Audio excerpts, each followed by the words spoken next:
Avec nous, Edith Bruder, bienvenue à vous sur TV5 Monde. Juifs d'ailleurs, diasporas oubliées, identité singulière. Alors on voyage dans votre ouvrage. Peut-être d'abord une réaction, la Khamsa. Est-ce que vous l'avez vue en Inde? Est-ce que vous l'avez vue en Éthiopie? Est-ce que vous l'avez vue quelque part dans le monde? Alors, la Khamsa, on la trouve dans les pays arabes.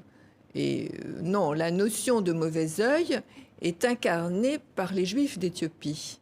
Ils sont Bouddha, ce Ouais. qui est la désignation de leur exclusion, si vous voulez. Ils sont porteurs du mauvais œil, et porteurs du mauvais œil parce qu'ils sont forgerons. Donc, ils touchent le feu, Ouais. qu'ils transforment le fer, et qu'à ce titre, ils ont des pouvoirs magiques et maléfiques. Alors qu'est-ce qui vous a donné envie de nous faire découvrir, je dis bien une cinquantaine de diasporas juives dans le monde?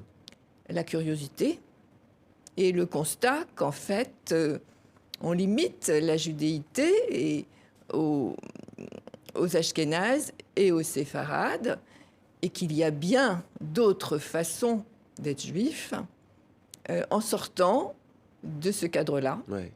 C'est un voyage fascinant. Vous, qu'est-ce qui vous a justement le plus frappé? La Chine peut-être? Alors, bien sûr, le judaïsme chinois est un petit joyau. Quand on y réfléchit, ce sont des marchands syriens qui sont arrivés, alors on ne sait pas trop quand, peut-être 12e, peut-être un petit peu après, par la route de la soie, qui se sont installés dans une petite ville où ils n'étaient pas nombreux, au maximum 2000. La petite ville, c'est Kaifeng, où ils ont créé leur synagogue sur le modèle d'un temple chinois, où ils ont honoré Abraham comme Confucius, Hmm.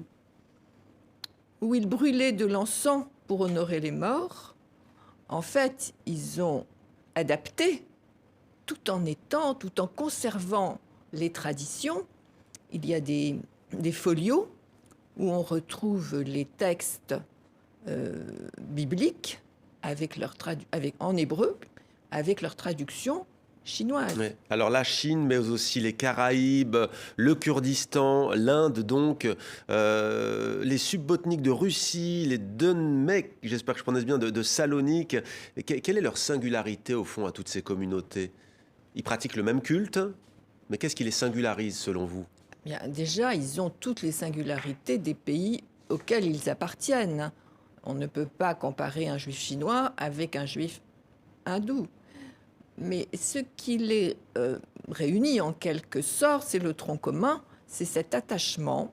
En étant dans des environnements totalement décalés, leur attachement et la poursuite absolument opiniâtre de leur tradition Hmm. et le maintien de leur identité juive. Ouais. Alors ça peut surprendre beaucoup, mais on ne le sait pas. Il y a des synagogues en Iran, à Téhéran. Il y a une communauté juive iranienne. Bien sûr, à l'heure qu'il est aussi. Bon, on ne peut pas trop en parler, Ouais. mais c'est à bas bruit. Si vous voulez, il y a un représentant des Juifs au Majlis, au Parlement. En Afrique, je sais que vous aviez consacré un ouvrage Oui, aussi aux Juifs d'Afrique. Vous oui, avez parlé de l'Éthiopie, bien entendu.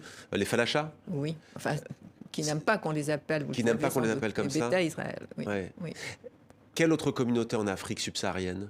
Alors, en Afrique subsaharienne, il y a un grand nombre de communautés juives. Cela fait 20 ans que je travaille sur ce sujet et il en émerge des nouvelles quasiment tous les ans.